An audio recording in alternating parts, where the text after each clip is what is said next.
December 21st, 2020. The time is 5:15 p.m. Welcome, everybody. And JoAnn, would you please call the roll? Commissioner Ernst? Here. Commissioner Engel? Here. Commissioner Rollins? Here. Commissioner Vogelsang? Here. And Commissioner Wright? Here. Thank you. Commissioners, are there any changes to the agenda? Hearing none. It's time for public requests. We do have some emails that were sent in. So Brianne, would you proceed with that? And then we'll go to the phone calls. Sure. Let me read. Just want to make sure everybody can hear me. No echo. Good. Can hear you. Hello, Board of Commissioners. Thank you for the opportunity to express my interest in Boca Raton and especially my community, Bocateeca. The purpose of this letter is to discuss my views as a design professional and a resident in developing the Bocateeca community. My name is Georgina, or Gigi, Sahel, and I'm a resident of Bocateeca at 5961 Northwest 2nd Avenue. I reside in Bocateeca Building 4, which is the one on the northwest corner of 2nd Avenue and Clintmore Jeffrey Street intersection, also where the abandoned pickleball courts are. For purposes of this letter, I will refer to that space as the abandoned asphalt area. In the last commission meeting, there was discussion to possibly offer design charrette for the areas surrounding 2nd Avenue, Clintmore Jeffrey intersection, the Bocateeca entrance, city land throughout Bocateeca for recreational golf course use. I believe a design charrette is a wonderful idea for the community. I think opening this opportunity for citizens and professionals is great. As a former project designer at Boca Raton architecture and planning firm, I come with experience in design, architecture, and site planning. I did a sketch for our association's president and the building manager of some design ideas that our president asked the residents for our input regarding what should be located in the abandoned asphalt area. Some of those ideas include a biker pedestrian route, rejuvenating the pickleball courts, an open lawn and children's play area. The reason I believe in these ideas is due to the fact that children use the abandoned asphalt area and the parking lot to play. Pedestrians use the parking lot to walk, and there are many challenges facing biking in the community. I also believe Bocateeca has many opportunities, especially along 2nd Avenue. Many of the parking lots seem like wasted space. There's also a need to develop a safe sidewalk from the 2nd Avenue intersection along Clintmore where bikers can connect to the El Rio Trail rather than linger around Bocateeca where it's just not suitable for bikers yet. These are just some expanded issues along with the abandoned asphalt area that we can address for redevelopment. The entrance of Bocateeca is something I agree needs some help. Yamato Road is developed and our entrance is an eyesore. A redesigned, simple, and sophisticated entrance that speaks the language of the Bocateeca and Boca Raton is something I feel would be appreciated and beneficial to the residents as well as the community as a basic standard of care. From my understanding, the golf course idea continues to be tossed around. I do agree with many other residents that a golf course is highly desired as it was the main selling point promoted me to purchase my condo in 2018. Along with believing in the golf course, I would also push for recreational park design ideas, either incorporated within a golf course design or reserving separate space for park design. Hiring professional designers to come up with schematics is also a good idea. For example, in the past, I have worked with a landscape architecture firm, EDSA, in Fort Lauderdale, and I highly recommend a design firm like them who will specialize in urban design, parks, and outdoor spaces. The city land throughout Bocateeca can be the main project for professionals to plan schematically. If the city announces a design charrette for any of these items, I am happy to be involved. I'm grateful to be part of the meeting, and I plan to continue to stay connected. Thank you for the time and opportunity. Thank you, Gigi. That was very, very helpful. Let's proceed. Dear Commissioners, I hope all is well with you and yours this holiday season. I'm aware that you'll be discussing a proposal that was brought about in part to Chairwoman Vogelsang asking for ideas to honor Mr. Gordon Gilbert's upcoming 90th birthday, and that is a suggestion to name the Ocean Strand Park property in honor and recognition of him. I think this is a wonderful idea, and I'd like to share my support for such a suggestion. It is so exciting that the district will soon make a park in this beautiful piece of property, and honoring Mr. Gilbert, who was a pioneer in the acquisition and ongoing protection of the green space, seems so fitting. This would not just be a wonderfully deserved birthday gift to Mr. Gilbert, but a way to name a legacy that we all can aspire to. Thank you for your consideration of the above. Thank you for all your time and service. Warm regards, Kathy Cottrell. Another one here. Dear Commissioners, my apologies for not being able to call into tonight's meeting. However, I wanted to follow up on my email to you sent on December 11th, 2020. At the last district meeting, Chairwoman Vogelsang asked for ideas to honor Mr. Gordon Gilbert, who will be celebrating his 90th birthday in January 2021. Many of you associate Mr. Gilbert with Gumbo Limbo Nature Center, as is proper since he was its first manager and continues to be a tireless advocate for marine education. However, Mr. Gilbert's impact on the Boca Raton community is actually much deeper and long-lasting. Mr. Gilbert served for over 30 years as an elected commissioner of the district from 1978 to 2008, and he continues to this day to serve on the City of Boca Raton's Parks and Recreation Advisory Board since 1974. That's 46 years. Those leadership positions enabled him to shape community attitudes toward the purchase and development of natural and active recreation areas for decades. Through his vision and initiative, the community acquired more than 1,000 acres of land for public parks and nature preserves. This has really been a major differentiator for Boca Raton as compared to other communities. In the 1970s, a $13 million beach property purchase led to what is now known as Red Reef Park and the Allen Alford Executive Golf Course and Gumbalimo Nature Center. Mr. Gilbert's leadership in conservation and preservation of natural spaces for community use also resulted in the Ocean Strand property acquisition in 1994 for $11.9 million to avoid residential development of the site at that time. And now, 25 years later, that property is finally being turned into a park by the district. It would be a very fitting tribute to his lifelong dedication, hard work, and foresight if the district were to name the park in the Ocean Strand property for him, perhaps as the Gordon Gilbert Park and Preserve. Mr. Gilbert's name being publicly and permanently associated with a valuable piece of Barrier Island that the district has stewarded and protected for public use is well deserved. In an article in the Sun Sentinel on May 11, 2003, the former City of Boca Raton Parks and Recreation Director was quoted on Mr. Gilbert's impact in our community. "His imprint is everywhere here," said Mickey Gomez, Boca Raton Director of Parks and Recreation Services. "It's because of Gordon Gilbert that Boca Raton is truly a city within a park." I hope that you will consider this idea and vote to name this park for him in time for his 90th birthday so he can be honored during his lifetime and as a way of thanking him for decades of service to the parks and natural places in our community. Thank you for your consideration. I hope to hear a positive outcome to this request, and a very happy holiday season to you all. Michelle Peel. And that is the end of the emailed comments. I know I heard right before the start of this meeting, we have Nancy Jo Feinberg. Melissa, if you'll unmute her.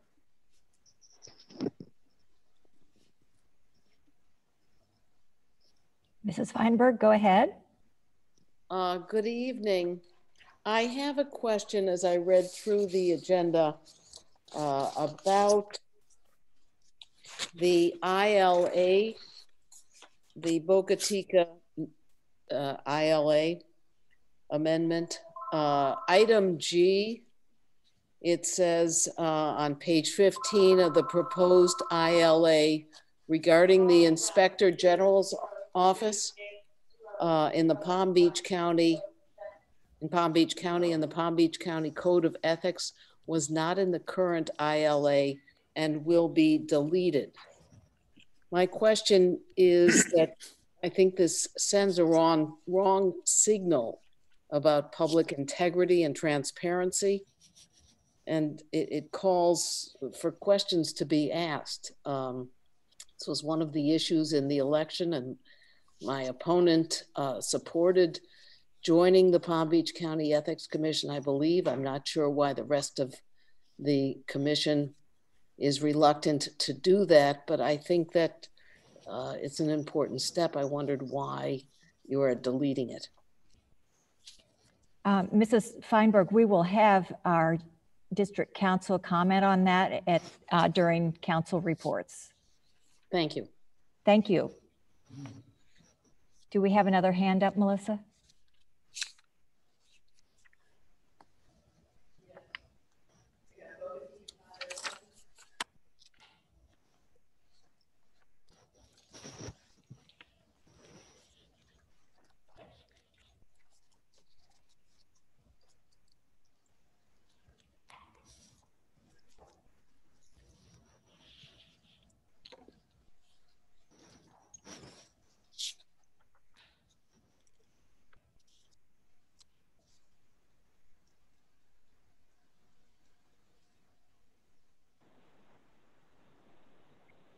Bocateeca Condo7, you can speak.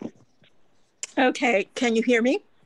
Yes, Yes, please give your name and your address. Certainly. This is Regina Eklund at Bocateeca Condo7, 5201 Northwest 2nd Avenue. From the minutes last week, you listed Bocateeca RFI and a consultant for the Ocean Breeze charrettes as future agenda items. And I would just like to find out when you hope to move forward with that. As Commissioner Ernst mentioned, the end of March as being the deadline for submission of ideas. You can address that later in your meeting if you care to. Maintenance of the Ocean Breeze property. I would really like to thank the commissioners and staff for coming out here and taking a look at the property, inspecting the property conditions, and the work that was done on the Three Corners area this past week has really improved the look of that area, and I thank you for that.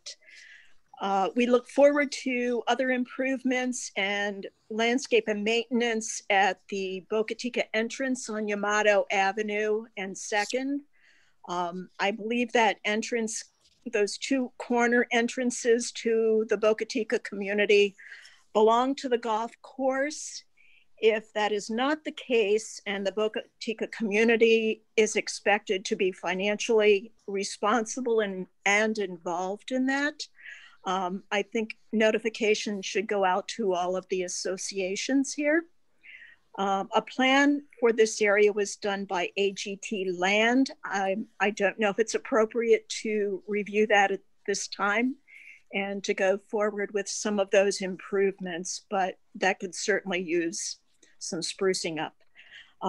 As for demolition of the structures on the property, I ask that you please eradicate the rats before doing that. When the hotel and the clubhouse were demolished, we had a significant increase in the rodent population in our community and our buildings. So please look into that. More importantly, I'd like you to take a look at the lighting of the sidewalk area on the east side of 2nd Avenue, going south from Jeffrey. This is the area where the old hotel was demolished. There were lights in the parking lot at the hotel, which lit the sidewalk area, but now that area is dark. And especially when it gets dark this time of the year in the evening and people are out walking, that does present a safety hazard. So if you can look at getting some lighting in that area, that would be really greatly appreciated. The improved fencing would be a great idea. I have to say, we have people who park in our association's parking lot and trespass on our property and walk through our landscaped areas to get onto the golf course. They drive pickup trucks out through our property and ATVs. So while you are going to put up fences, which is a great thing, we in turn are probably going to have to fence access from our properties somehow too, just because we really don't want the liability of these people going through our property. Additionally, on New Year's Eve, there have been people out on the golf course property setting off fireworks. If you could please have an increased police presence on the property on New Year's Eve, that would be greatly appreciated. It does present a fire hazard. And I even know that some individuals from our association were out there doing that. I'm not going to go out there and be the police, so hopefully you can take care of that.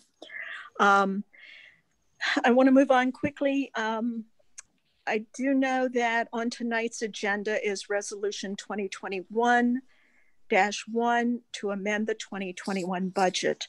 While I understand it's probably necessary from a legal and accounting perspective to reappropriate funds intended for the golf course construction and maintenance, I would really like to see this money earmarked specifically for Ocean Breeze. By putting it in capital project reserves, it could be used for anything. So I ask that you consider that in passing this resolution. Also on that document, there is reference to a Northeast Future Park. I'm not sure what that is. Maybe it's the Ocean Breeze property, but I don't know. So if you could tell us about that. Okay, great. All right, thank you. And then my last thought is to use funds that you have and pay off the bond on the West Ocean Breeze property as soon as possible.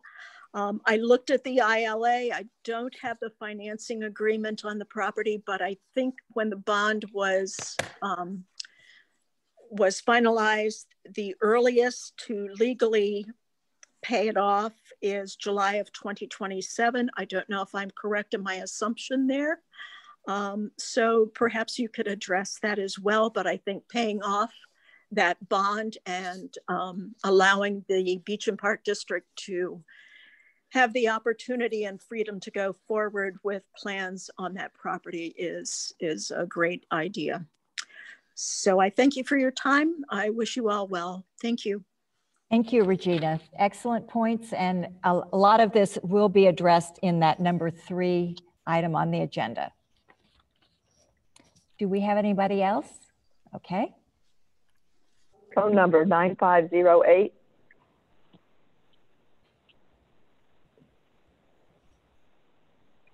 Hello, this is Robert Ducate, 5351 Northwest 3rd Terrace. Can you hear me? Go ahead, Mr. Ducate. Yes, thank you. Thank you. Thank you.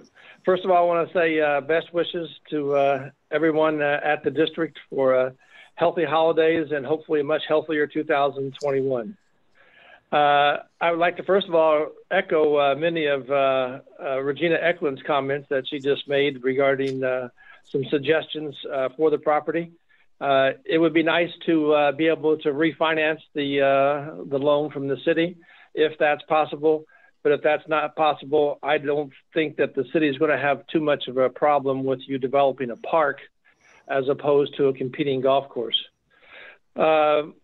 As some of the things that I really appreciate the recent, as Regina had pointed out, the recent improvements with some of the maintenance items and safety items that were addressed and improved recently. And I want to also reiterate her concerns about the front entrance on Yamato Road, which really needs to be improved. It's my understanding that all of the irrigation system had been turned off in part because all electricity for the whole property had been turned off back when the buildings were demolished 2 years ago. 2 years without irrigation, you end up with nothing but a field of weeds, which is what we see at the entrance, which really needs to be improved. I think that also there's some basic things that I see that's been proposed, such as the split rail fencing, which I think is a great idea that Brianne had pointed out, and we resolve some of the trespassing issues possibly. But at the same time, I think that we've seen a lot of walkers in the whole Bocateeca area, and I think adding a walking path within the confines of the property would not be expensive, and it would get the property moving in the right direction, and also take some of that traffic off of the 6-foot wide path that we have now along 2nd Avenue, as well as improving the former tennis courts and making those pickleball courts with or without lights. The recreation needs are definitely there. A few months ago, it was estimated that it may cost $100,000 to get the entire tennis facility converted over into pickleball. And you currently have a contract for a pickleball company for the park out on Yamato Road, Patch Reef. The district many times makes change orders to the current contracts to do other property management or other property improvements. This would be an easy time to do that, as well as making a change order to your current contractor that you have doing the Ocean Strand property improvements. So they obviously have experience in building a walking path. And that could at least get some things going. That's not going to be intrusive to the master plan that could be developed at some point in the near future. But again, having charrettes that last months and months, having months and months of interviews of planners, this would take years to actually start implementing those types of things. These are basic things that would not require huge amounts of time or money to do. And I think this is something that the district could consider doing rather easily with the change order to the 2 existing contracts that you have working. Again, thank you for your time and for all your efforts on behalf of the city and district residents. Thank you. Thank you, Mr. DeCate. Melissa? I don't see anybody, other hands. No more hands. No more hands? Okay, public requests are now closed. It's time for the approval of the regular. Hello, Somebody, Harold. That's Harold. Mr. It's Chaffee. Harold Chaffee. I have my Hi. hand raised. Say that I had my hand raised. The second meeting, I raised my hands, and I haven't been addressed. I just wanted to say I agree with what Regina had said 100%. We need to do something with the property, but not do something that just a knee-jerk reaction, just to put something here to appease somebody. I think putting the split rail fence is a great idea because I know they cost a lot of money for the rental. I don't approve. I don't think we should take the fence down across Jeffrey Street. I think that needs to stay because we'd just be opening up that the whole concept of the road going through. The walking paths, I think, are a great idea. I think that wouldn't hurt anybody. I don't think it would cost that much money. We could get a cost factor on that, probably what it would cost. But I think we need to do something. And as far as Regina said, what Regina said also was that I think in the interim, it's going to take along with the charrette. Okay, you're not going to be able to do a charrette now, and it's not going to happen in 6 months or a year, even before you could do it. There's going to be a reoccurrence of this virus probably. England is going through it right now, and it's probably going to come happy here.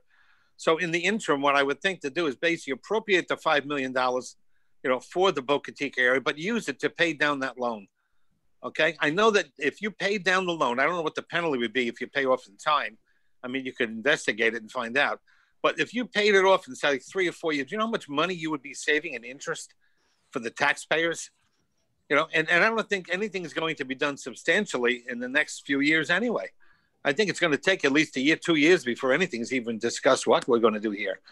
It'd be a good time to just sit back and relax and basically see what's going to happen with the Boca community, with the Boca Country Club, because they're going to struggle in the beginning, and then there may be only one-time showers. They should only go there one time just to see what it's all about and never go again. I really don't know. And it doesn't appease all the golfers anyway. It's more like just something thrown out there to say, here, we did something for you, and I hope you're happy with it. And I know it isn't everything you wanted, but this is all you're going to get. I don't think that's the right way to treat these golfers. I mean, golf is an up-and-coming sport. It's an activity. It's an outside activity, and I think that we should focus it on that also. But like I said, that's going to take a charrette and planning. But in the interim, there are some things we can be doing. Thank you very much for your time. And listen, have a great holiday, and I hope you had a wonderful, holiday and a happy New Year if we don't see each other. All right, and thank you very much for everything you're doing. Thank you, Harold. I'm glad you got in. Do we have another email, Brianne, from Councilwoman O'Rourke? I think you're muted. Sorry, yes, it wasn't submitted to public comment, but I can certainly read it. Hold on, I sent that out to everybody.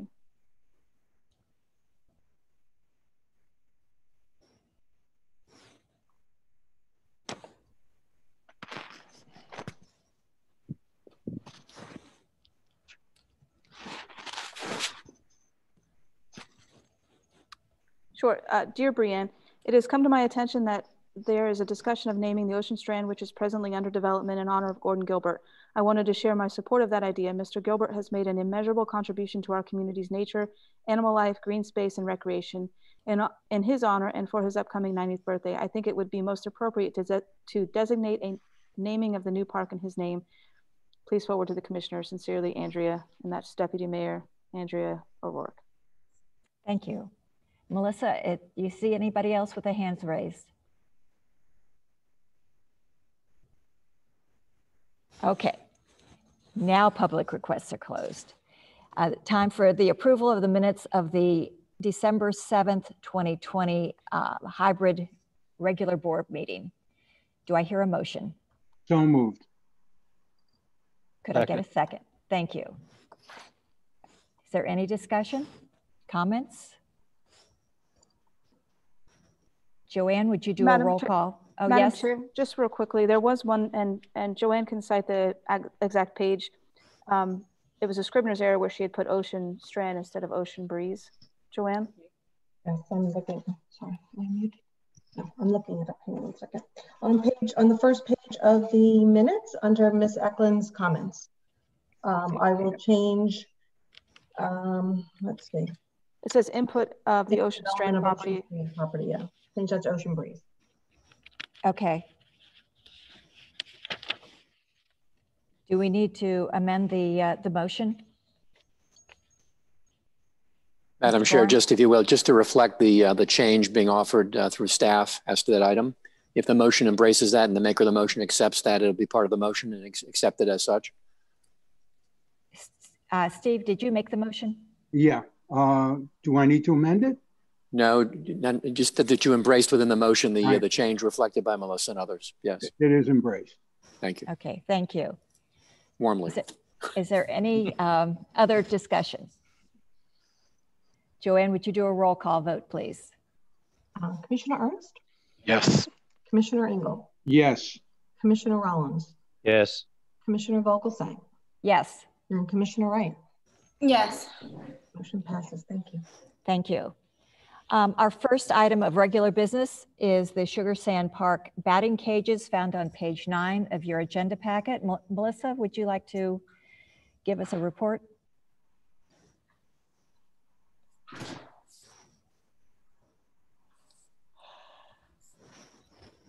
Okay, yes, Commissioners,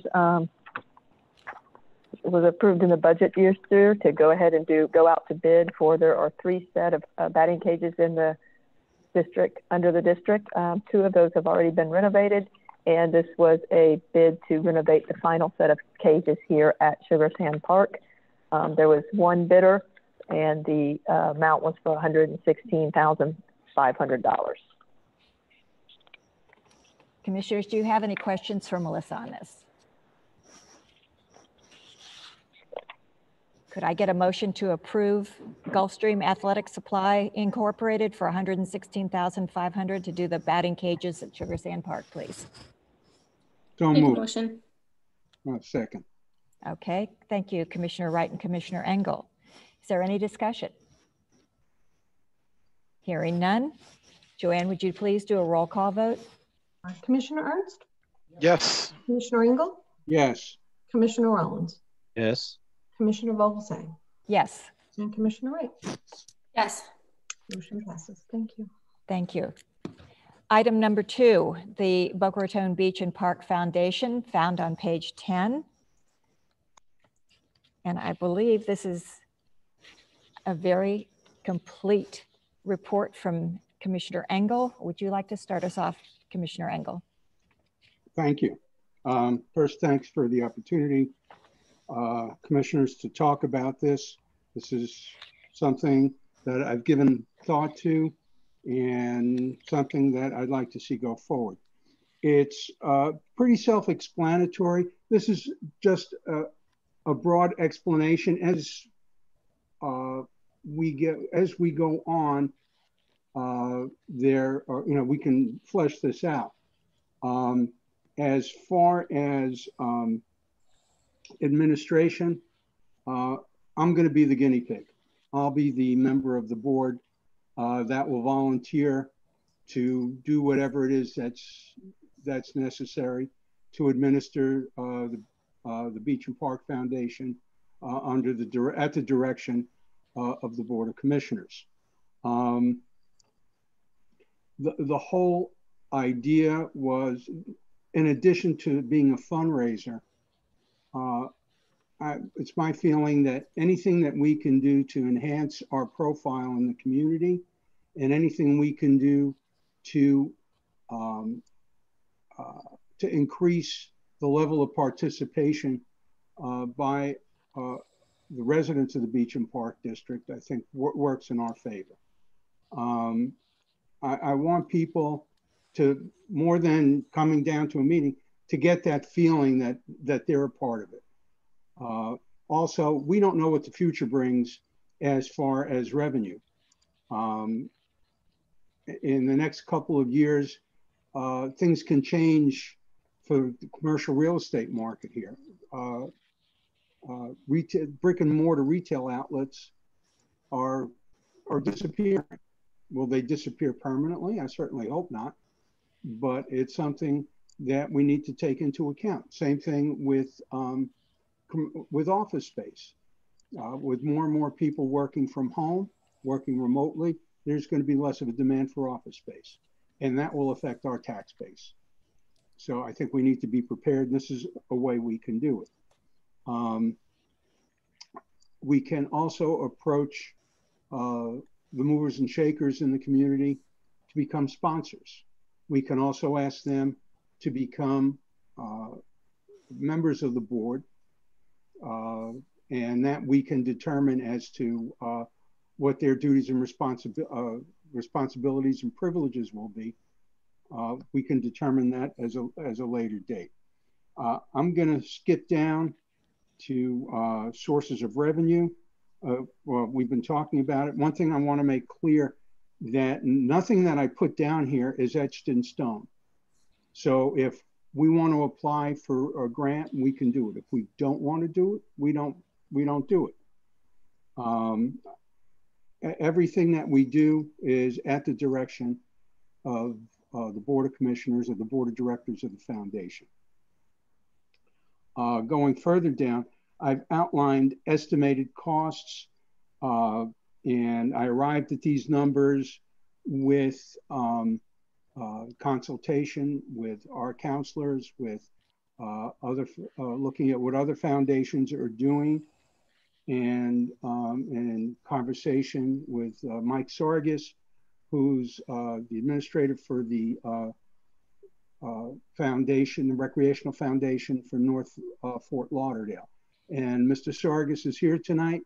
Should you have any questions that go beyond what I can answer, Mike has been doing this for a long time, and he's very well versed.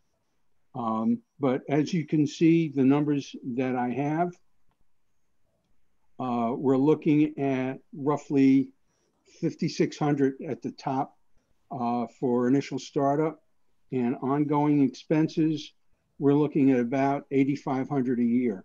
Now, what I tried to do was be at the top of the range in my estimates, because I don't want to have a situation where if I said $3,000 and the cost is $9,000, people look at me funny and say, well, what happened? Especially after the discussion we had last week about building in extra funding. Having said that, I don't believe that these numbers are exorbitant. The annual expenses will probably go up as our level of participation in the community and as the increases in revenue that we raise come to pass. The cost of auditing, cost of accounting, et cetera, et cetera. With that, does anybody have any questions? Anything I missed? Mr. Rollins. Hey, Steve, thanks for a very thorough job.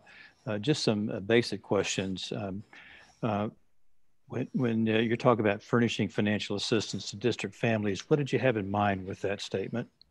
Well, there are families, I'm sure, in the community that have 4 or 5 kids and would like them all to participate in athletic activities, you know, and they just don't have the wherewithal. So maybe establishing a fund to help them. Nobody has to know but us and them. It doesn't have to be put out. Also, scholarships. We could offer a modest scholarship for athletic achievement, academic achievement. There are a range of different things that we can do. And that's up to us as to how far we want to go with it. Okay, Madam Chair, I have a couple more questions if you'll indulge me. Keep going, because I have some too. My antenna is going up. The first thing, as far as the administration, and Sam may have to weigh in on this, is that you're mentioned comprised of the members of the Board of Commissioners of the Greater Boca Raton Beach and Parks District. Sam, if we participated, would we have to advertise that as a meeting, and would there be a sunshine law issue associated with that? May I respond, Madam Chair? Please do, Mr. Gorin. Thank you. Thank you. If you all meet together as a membership, as a collegial body commissioner, the answer would be yes. And routinely, for example, in the North Lauderdale model, when the city commission has their regular or special meeting and there's a meeting which follows of the Recreation Foundation, it is posted and advertised, and it is also publicly accessible. So there is a component of that, which under Chapter 286, the Sunshine Law would be in play and would be required. So the answer would be yes. In that example you just gave, are there members of the public at large that are on the board of directors, or is it just the city council?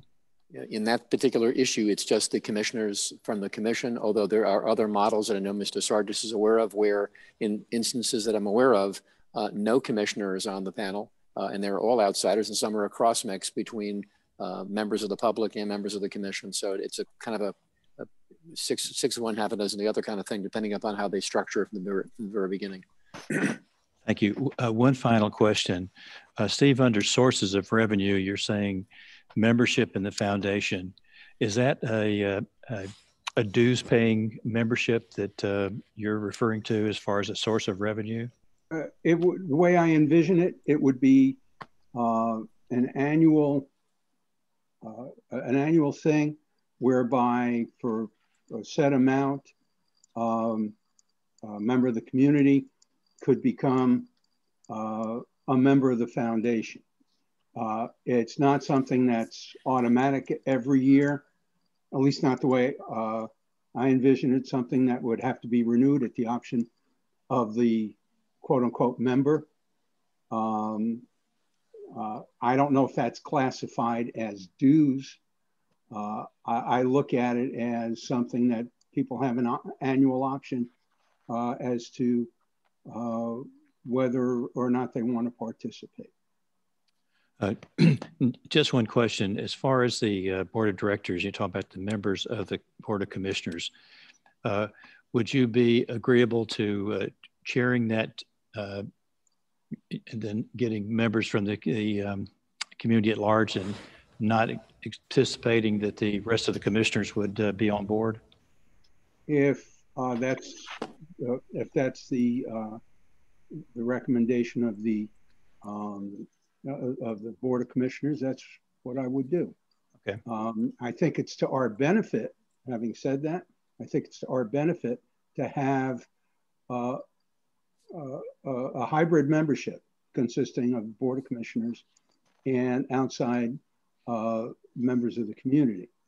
I think we have to establish criteria for the outside membership on the foundation. You know, we have to establish terms, et cetera, et cetera. But if you want me to do it, I'll do it. Thank you, Steve. I appreciate your input and good job in describing the foundation. Thank you. Commissioner Ernst, do you have anything to ask Mr. Engel? No, not. I guess a couple things. I guess go back to the purpose. There's a heavy focus here to raise the profile of the district, and I guess my interest in the foundation is preserving green space. So I don't really, not that I don't like the district, I think we're part of the district, but I think it's most important that if you're going to, you have to have a very narrow purpose and scope. And I think there are other things that provide furnishing financial assistance to families. Although nice, I mean, then you open the kind of a can of worms of who got it and who didn't, and you know, the standards around it. My suggestion would be is to keep it very narrow and do it with the, you know, it's with the purpose of maybe purchasing green space for the city and the district, and be a partner with the city as well. And then as far as the administration goes, I think you probably want to have it outside of the general board, if you're going to do that, just because we have our own responsibilities to this in our elected role. as opposed to the foundation. And I like the idea, Steve, of the foundation. I'll give you that, because I do think the foundation should be fundraising. I don't understand the membership part of it, but maybe you can, that makes sense. But to really make a foundation work, you have to go get large donors, and then you're going to have to invest the monies to accumulate, and it'll take a long time to accumulate before you can actually purchase green space. So just some thoughts. So thoughts are appreciated, and adding to the purpose, the preservation of green space, I'm 100% on board with that. I think it's a great idea. Yes, we would need to go out and enlist the help of the movers and shakers in the community, but the purpose of a membership in the foundation, and I saw this with the Broward County Recreational Foundation. They had memberships and they had different levels. And I think for people that want to contribute, but can't contribute, you know, in the thousands or even in the hundreds of dollars, this is a way for them to be a part of it. As far as narrowing the scope, that's at the direction of the Board of Commissioners.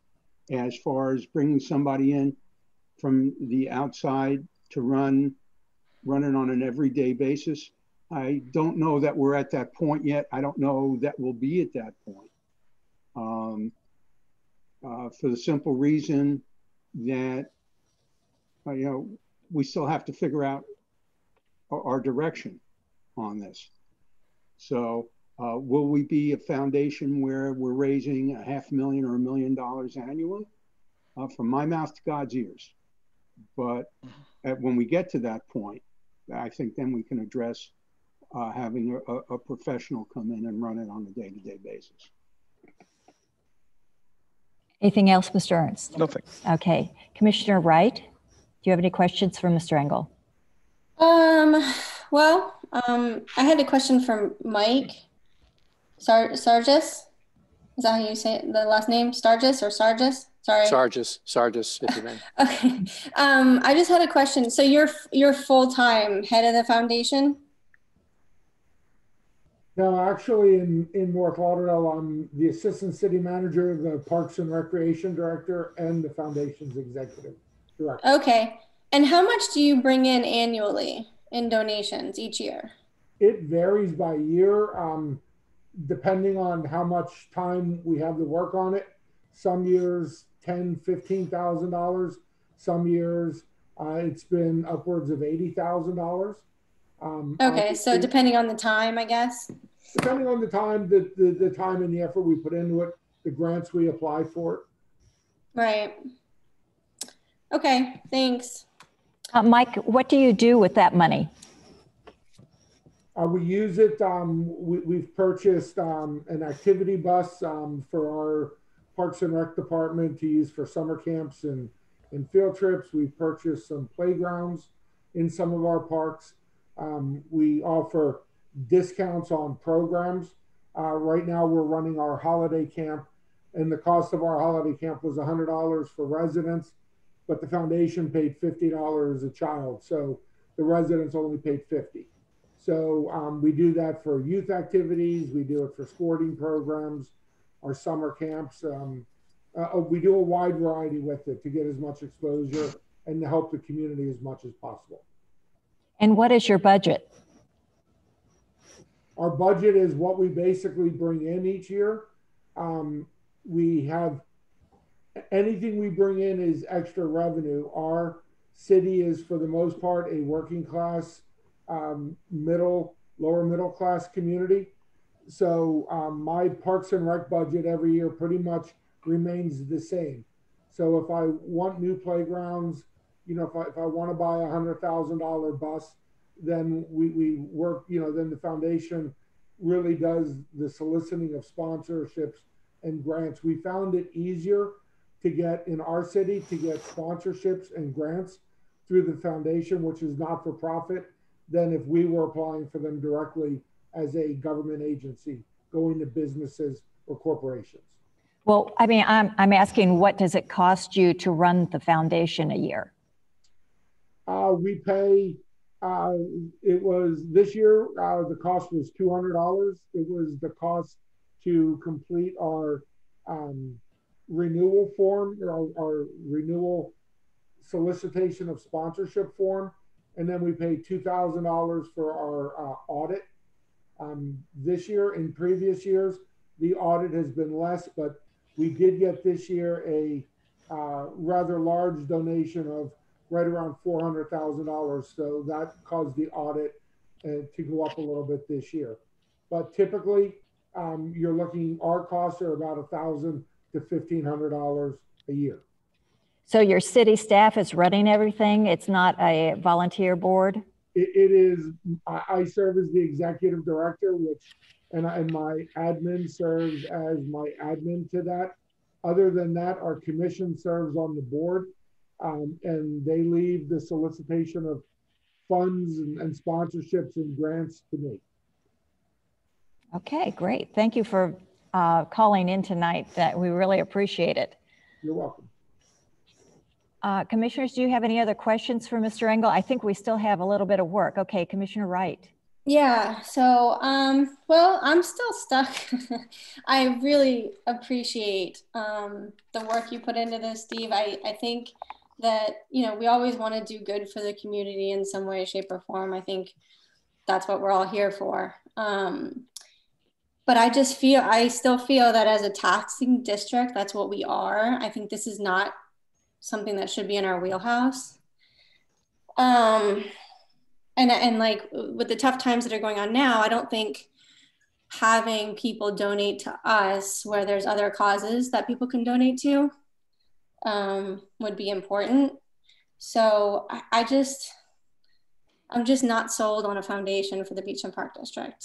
I just don't think that we should be putting our time and effort into that, because I don't think it's going to, I think the more time and effort you put into it is what you're going to get. But I just don't think that we have that capability. And I just don't think it's something that we should be doing, asking people to donate to us as a taxing district, but as a foundation, but we're also just a taxing district. So I feel like that should be our role, and that's what we should really stick with. So I'm just not sold on the foundation. I understand where you're coming from. And I can see your point to an extent, but you know, if we had to go back to our constituents and say, okay, there's a tax increase.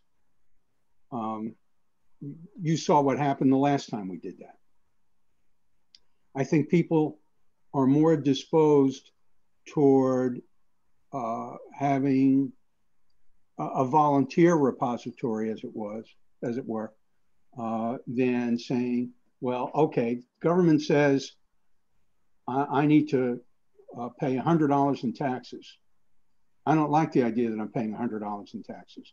Now somebody comes from the Beach and Park Foundation and says, will you give us a $100 donation? People, at least in my experience, people are more disposed toward doing that as opposed to paying taxes. There's something in the American persona about individuality, if you will. Not wanting to do what they're told to do, but if they're asked to do it, ask me nicely and I'll do it. Tell me to do it, I might not. I might not want to.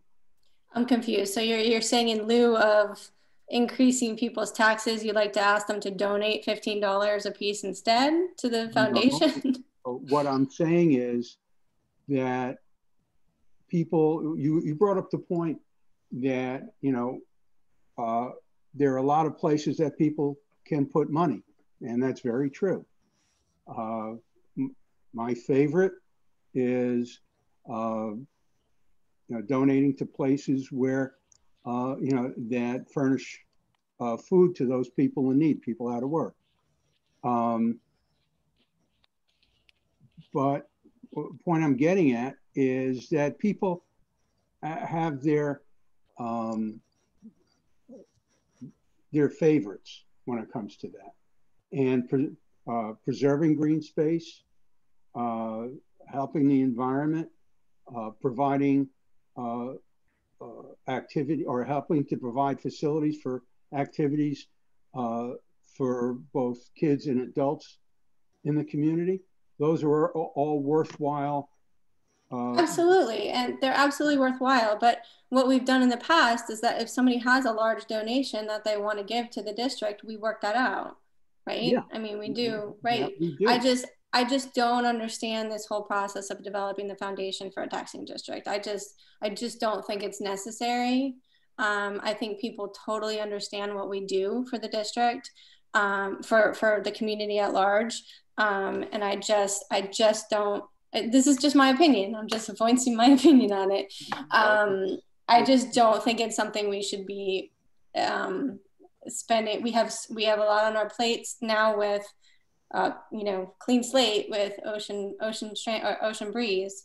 And I just think we have important things to focus on. And in order to make a foundation really work and make money and bring in money, is to spend the time to do it. And if we were gung-ho and we were going to hire somebody, I still don't think it's quite in our wheelhouse, but if it's something that everybody wanted to do, I would want to put our full selves into it. I wouldn't just want it to go, pardon my French, but half-assed and just kind of let it sit and, $100 come in, or, whatever it is. But I just don't think it's what we should be doing. Well, I don't know if I can change your mind. Obviously I haven't, because this has been your position all along, and I respect that. It's just my feeling that there's a place for it in the community. Absolutely, and if I'm outvoted and there's a foundation for him, then then that's fine. That's why we have 5 votes and not exactly. And likewise for me, if the board doesn't feel that this is something that is worth pursuing, so be it. If the board is of the mind to go along with this, to pursue it further, then I'll be the guy that'll do the heavy lifting, to the best of my ability. I feel that if I'm going to talk the talk, I need to walk the walk. I have some questions for you, Steve, and Sure. I know that Brianne has been brought in to do a few little research things for you. How much time do you anticipate on a monthly basis that our staff would have to expend? That would be minimal. It would be to the extent of letting me know what checks came in, helping me establish a relationship with Merv. Minimal time. I don't see more than a couple of hours a month. Okay. And then I have a question for Mr. Gorin. As on this, the scope of funding grants and scholarships, what's the transparency? Steve mentioned that it would be anonymous, but being that we are associated with it, don't you think that there would have to be transparency to the public as to where these funds are going? Question for me, Madam Chair? Yes, please. If someone makes a contribution in the name of John Smith or Betty Jones, the contribution and the designee, the donor, would be identified because of the public records aspect if it's a public entity, which it's quasi-public, it is public. If you all sit as the Board of Commissioners or the board members on this, what otherwise would be a private nonprofit, because of your role and relationship as district commissioners, it becomes public. So if you have a donor that actually makes a donation, makes a commitment, and the donation would be public as well as the name of the person. I suspect that if they were to only donate in an anonymous capacity, I don't know exactly how the board of the foundation would be able to shield that person from disclosure, because the district wouldn't take cash. You'd be taking some form of a wire transfer or an ACH or some form of transfer of dollars and cents that would be which would be measurable, would be findable. So I'm choosing to use a lot of words to suggest to you that it's probably going to be very hard to shield an anonymous donor from anonymity. I'm not worried about the donor as much as the recipient. If there was a scholarship or some kind of financial assistance, Steve indicated that yes, the recipient would be anonymous, and that could be problematic. You have to ask Mr. Sargis. I know that there have been situations where that might have occurred in the past, and Mike may well be able to answer how they handle it in the past. I would only be guessing if I thought I knew the answer. The problem is, again, we're dealing in a sunshine law public records world, and we're not dealing solely in the private nonprofit world where those kinds of destination of funds could be prohibited from disclosure because it's private. The texture of this entity, because of the proposed membership being the collegial membership of the district board, opens up several doors that you might not be able to close very easily under state statute. So your point's well taken, Madam Chair.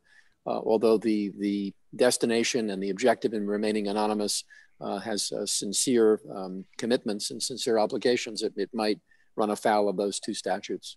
I have to look at it more carefully.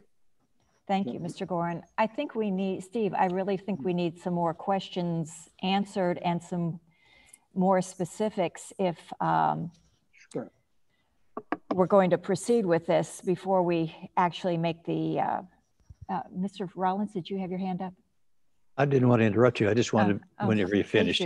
Oh, no, go ahead, please. You know, the interesting thing about this is that, you know, the foundation that North Lauderdale has sounds like some of the same things that we do as a taxing district. I mean, we are a recreation-minded facility. We build playgrounds, so we build parks. We take care of green space. And, you know, Steve's efforts here are heartfelt, and I know that he feels real strongly about this.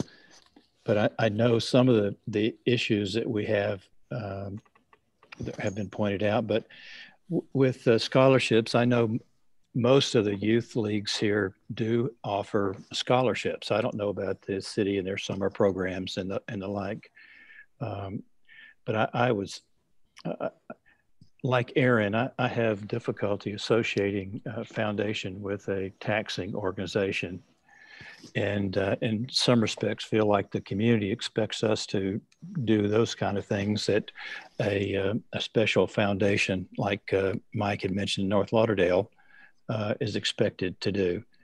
So I have reservations about moving forward just on those reasons that I just asserted. Thank you. Mr. Ernst, anything else?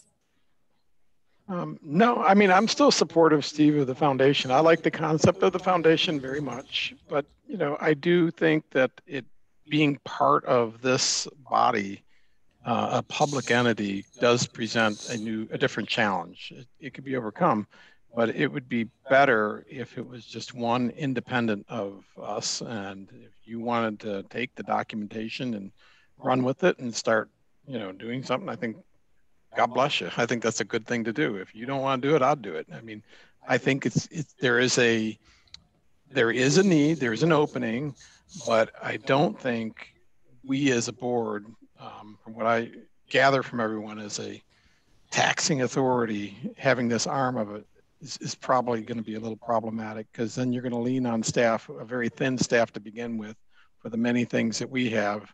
And then you open the door of, you know, transparency, or it's a public entity. Do you have to disclose public records? If you are a private foundation, you don't have to do all that. So, and I think that's probably the better avenue for it. But that's just my thoughts. Well, this is something that's near and dear to my heart,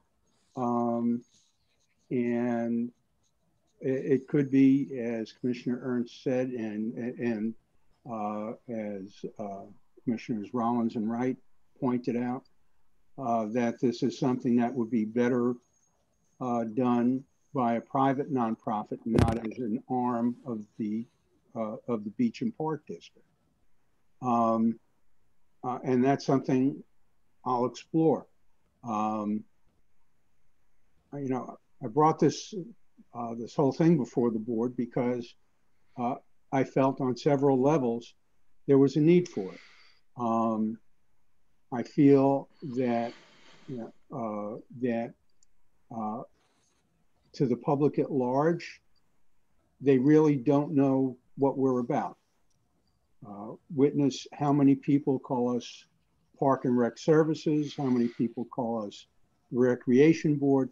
We go under a variety of names besides the Greater Boca Raton Beach and Park District.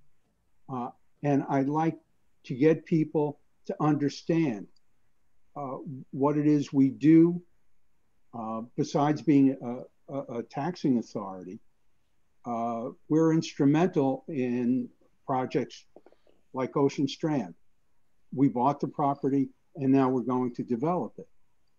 Yes, the revenue came from taxes that we raise as a district, but the development of the property as one of our assets it is up to us with input from the community. That's what I'm looking for, to raise the profile, the positive profile of the Beach and Park District, and to encourage community participation. If there are other ways to do it that cause less of an issue, you know, I'm fine with that too. But I want us to be able to establish a positive narrative within the community, and not only have to react to what people say and what other people do, but also to establish our own place there. And that's Steve, thank you very much. That we have not heard from the public. So if it would please you and the board members, I'd like to defer this subject to one of our January meetings, just so that we can start hearing from the public and hear what they have to say. Mm-hmm. And your input and all your research is truly appreciated and duly noted. And if we could get some feedback from the public, it might sway, board members one way or the other. That's fine. I encourage it. Thank you. Okay, let's go on to item number 3, the Bocateeca maintenance. Brianne, would you like to lead us off, please? Sure, thank you, Commissioner Vogelsang. In November, we walked through the property. Melissa and I walked through the Ocean Breeze property to make some notes about some ongoing maintenance issues, keeping in mind that when we first purchased this property, the idea was that we would develop it rather quickly, and we went through that process.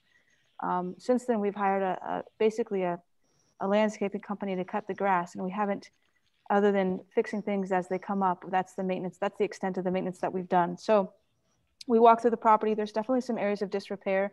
Last week, Chairperson Vogelsang walked with us as well and saw some of the areas that we wrote about in this memo. What I'd like to do is first start off with the entrance of Bocateeca, because that was one of the things that Ms. Eklund brought up in her public comments. The entrance to Bocateeca, yes, it definitely needs work, and AGT Land did have a design plan for that. What we're stuck with now is we inherited a lease for the, and I'll have Mr. Gorn weigh in on this when I get through it and fumble through it, but we had a lease that we inherited when we purchased the property, and that lease gives us the ability to put some improvements over on the west entrance to Bocateeca. We own the east entrance, so we can do whatever we wanted to do there, but we need to get the lease that we inherited is outdated, antiquated, and doesn't offer us any protection. And there's also some issues with the use of public funds to improve private property. So to address the entrance area, what I'd first like to do is get a motion tonight from the board to give permission to me and our legal counsel to draft a new arrangement with the San Remo HOA so that we can work out an arrangement that is legally sufficient for us to make those improvements, and also will offer us the protection that we need and the authority to make the improvements without having to go through an extensive approval process. So I'll start with that, and then we'll talk about as we go into the property, some things that we'd like to see done to get the maintenance fixed up. Thank you, Brianne. Commissioners, do you want to make a motion, or do you want to discuss this first? I'll make a motion, Madam Chair. I'll second. Thank you. I'd like to discuss it. Yes, please, Mr. Rollins. I just like to try to get an idea as to what your thoughts are in this arrangement and a new lease with the other association on that other property, Brianne. I think, and Mr. Gorin, if you want to weigh in here, I think the number one thing we need to do is get the land or the property rights conveyed to us. Otherwise, it wouldn't be good use of our money. And I don't know even if it's legal, Sam, if you want to weigh in, for us to use public money to improve private property. So the first thing is to basically get those rights conveyed to us. Mr. Madam Chair, if I can, just to kind of clarify just a bit, and thank you, Brianne, for your analysis. It's actually spot on from a legal counsel point of view. The objective is under the Florida Constitution, public bodies cannot use public dollars, tax dollars in particular, to invest in privately owned property to benefit private property owners. There may be, in the context of a contribution or an advancement of public monies, a potential incidental benefit to those properties. But the predominant issue is you can't take tax money and spend it on privately owned land. So, for example, if you, in a governmental sphere, municipal sphere, for example, want to pay people's driveways because they connect up to the street that you're repaving, you can't repave the driveway unless as an incidental benefit, you have to disconnect part of the driveway to the street, which is an incidental benefit to the property owner caused by the road construction. But if the property owner knocked on your door as a government agency and said, I really need to get my driveway fixed, how about, sending your work crews over to my house next week and doing that for me? That's not lawful to be done because it's using public money to improve a privately owned piece of land. In this situation, my understanding is that ownership is an issue. And if the district intends to spend public money to do improvements or maintenance or anything in between, having some interest in property, whether it be a license agreement or a lease or some other kind of revocable ownership ability, you at least have the fair argument to be made that the property is then in the hands, so to speak, of the public with a right of access or right of use that would then justify the expenditure of public money for that purpose. And I think that's what Brianne is trying to get to, which is an opportunity to reopen the conversation with San Remo, making sure that the rights of the district are clarified, but also providing some form of legal access, whether it be by a lease or by a license, which is a limited access point, but has an interest in property, or an easement, something which allows the government, so to speak, to have access to the privately owned property and not run afoul of the constitutional commitment not to spend public money on privately owned property. Hope that helps a little bit. Mr. Rollins, your fear or your concern is that we would be paying for this property? Is that? No. Okay. I really just wanted to know what Brianne had in mind as far as the lease or the acquisition of that property. Has there been previous discussions with the property owner about doing something with the entrance? There was, and this is I was not involved in those conversations, but I do know that those conversations were, and I think Chairman Vogelsang was involved in it actually. I think those ended abruptly because that HOA was not interested in the improvement or wanted to have, was making some additional demands to what the district was offering to do at that point. And maybe you could clarify that. Yes, I met with several members of the HOA, including the president and Carol Perez with AGT, and she presented her designs, and it got a little warm in the meeting, but Carol handled it very well. I think Mr. Branthwaite was also in the meeting. Really, nothing was accomplished because San Remo wanted a lot of input and wanted more than was in the design at the time. So this concern that Brianne has and also Mr. Gorin is very founded because we would need to have control of the design. You're on mute, Aaron. Hi, so I was talking and nothing was coming out. So basically they got an offer to upgrade the front entrance that they owned to be paid for by us, and they wanted more? Pretty much so, yes. They wanted more input. And they still haven't done anything in terms of an upgrades themselves. No. So okay. we need an agreement that clears us to make the improvements without their approval. Right.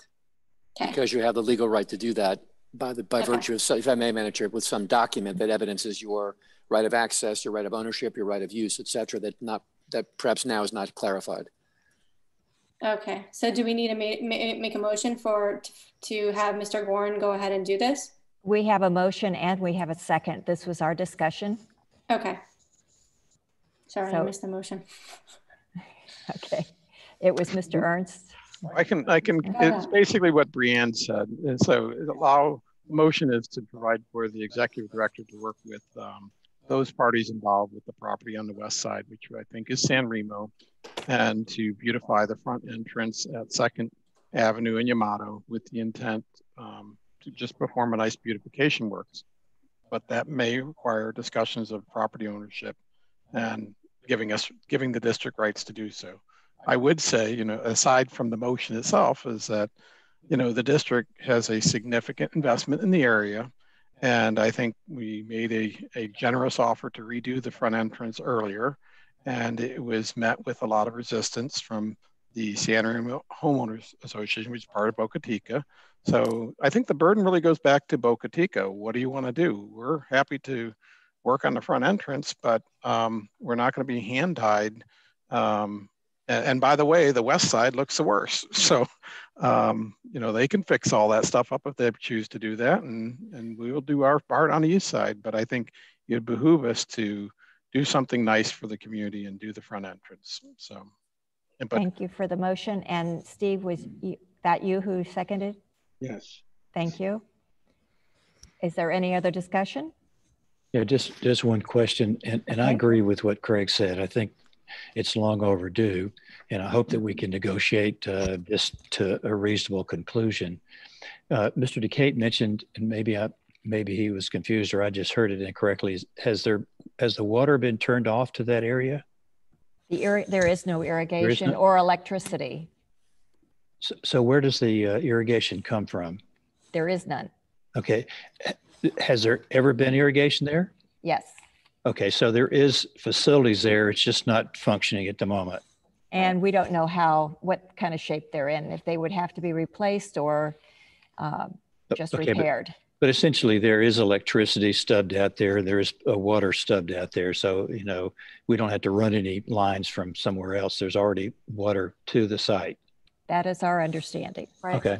Yep. I think there's lights running out there because I've seen lights on the sign. Maybe we could do some nice xeriscape that doesn't require any irrigation. That'd be great. There is some really nice xeriscape. Yeah. So just throwing it out there. So any more discussion, or may I call the question and have JoAnn do a roll call vote, please? Commissioner Ernst? Yes. Commissioner Engel? Yes. Commissioner Rollins? Yes. Commissioner Vogelsay? Yes. And Commissioner Wright? Yes. Motion passes. Thank you. Thank you. Brianne and Mr. Gorin, you have a little bit of work ahead of you here. Madam Chair, if you'll permit me to read the title into the record, this way you can Please. then open up the door for conversation by Brianne and the commission. Please do. Thank you. Without objection from the chair and membership. This is resolution number 2021-01 and reads as follows for the public record. It's a resolution of the Greater Boca Raton Beach and Park District of Palm Beach County, Florida. I'm sorry, Sam, just a second. Are we done with I'm sorry. I don't know if we were done with the maintenance topic. No, we're not. No. This was, you were going to be meeting to do the agreement with San Remo. That was Correct. what I was referring to. Yes, that we do have some work to do. Yeah. I have more to say. We're not finished with item number 3 yet. I'm sorry, that was my mistake. Brianne, if you'd like to continue, please. Yes, so walking through some of the areas that need to be addressed immediately, obviously the 3 corners, which they mentioned there was some work done this weekend, which improved the overall look of it.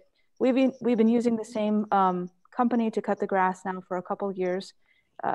we could go out for an RFP and look for another company to do some beautification, which would include cutting the grass, and probably add on some edging, some pruning, and some overall changes to the overall maintenance of the property, because it does need to be maintained into a better condition than it is now.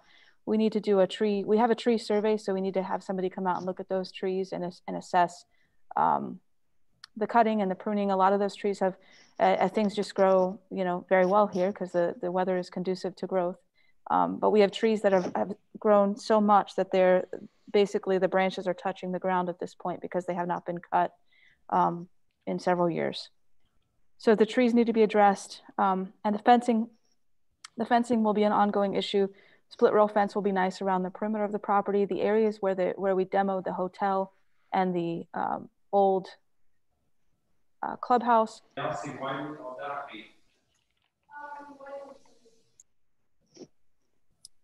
Sorry, I don't know, something. visitors from Aaron's house. Okay, got it. Okay. Hi guys. So the fencing around those construction sites, when those sites were demoed, the asphalt drive, the asphalt parking lots were left to use as staging areas for what we thought would be imminent construction on the golf course. In order to meet the permitting requirements, sod had to be laid down because you cannot leave ground uncovered. So they just threw sod down and unfortunately didn't flatten the land. So when you go beyond those fences where the construction, where those sites were demoed, the land is very, it's not very stable. There's a lot of holes and pits. And also as Chairman Vogelsang can say, there's some iguanas that will jump out and scare you. And maybe I squealed a little bit when they jumped out at us, but those areas have construction fencing, which is basically falling apart every other day. Melissa's out there and it's held together by zip ties and maybe some gum at this point. But if we could get some permanent fencing around those sites, even in an L shape, just to prevent people from going on it, I think that would be very helpful overall and cut down some of the ongoing maintenance issues there. And then split rail around some of the other areas. And if we improve the beautification on those three corners, it will help, I think, some of the drainage and the dirt that comes onto the sidewalk and kind of blocks the path and blocks the accessibility as you get to the corner of Jeffrey and Second. So overall, we're asking tonight if maintenance is what we want to address. These are some areas that we think are priorities from our perspective. Brianne, I do have a question for you though. If we do not have a signed amended ILA, are we going to be able to do all these things without the city's approval? I'm glad you asked that question. I did hear back from Mike Wika regarding the amendment that we submitted, and he's making his notes and is going to send that back. I also mentioned that the board was contemplating increasing some maintenance and adding some beautification and possibly finishing demolishing the rest of the buildings that are out there. He saw no issues with that from their perspective. We did have approval prior to remove those buildings, so those probably would not be any problem. Mr. Rollins? Brianne, I appreciate your getting that feedback from Mr. Wika. I would want to send him a memo confirming that conversation so that we have something in writing rather than— I have it. I have it in an email. Mm-hmm. Okay. So in the email that we can proceed with the demolition and the other improvements that we've discussed. Yes. Okay. Thank you. I think we have to add some things that Mrs. Eklund brought up. The possibility of critters being in the maintenance building and in the restroom building. Okay. And also the lighting on 2nd Avenue and Jeffrey Street. We need to maybe, is that a city responsibility? We'll look at the sidewalks overall. What we could do is come back at a meeting in January with maybe an RFP for a couple of different things and let you guys look at them and see if you want to go out to bid for those things and make the improvements. And we can include lighting in the three corners and some pruning, tree trimming, and some different landscaping options. Mrs. Wright.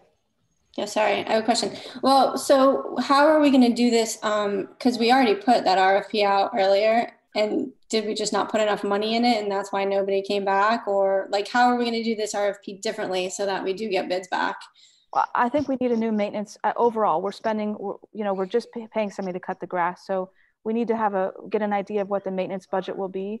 If we're not going to be developing this property for another year or even 2 years, if we need to spend $150,000 a year or $200,000 a year to keep it in better shape,